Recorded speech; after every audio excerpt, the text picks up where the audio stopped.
Stefano Dal Colle, presidente APAT Veneto. Voi avete preparato un miele particolare destinato a una persona particolare.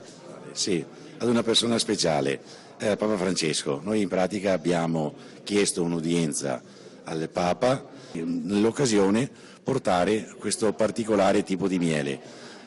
Tenectum Nectar è semplicemente un'eccellenza prodotta appositamente per una persona speciale come il Papa.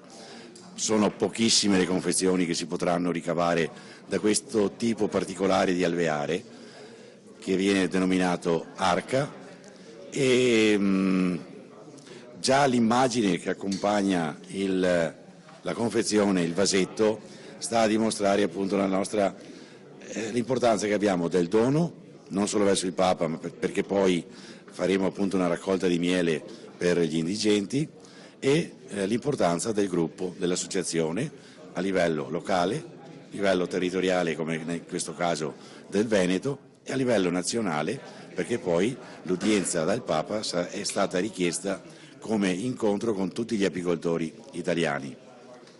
La particolarità di questo miele?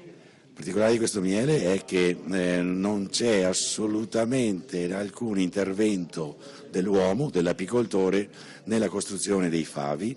In pratica è un'attenzione particolare, l'apicoltore non ci mette mano, l'ape costruisce il favo, lo costruisce da cima a fondo completamente, con cera naturale, il miele non viene né centrifugato, ma semplicemente tagliato in porzioni e messo nel vasetto, immerso nel miele, diciamo che proprio che cola dai favi, quindi non c'è nessuna forzatura fisica, meccanica.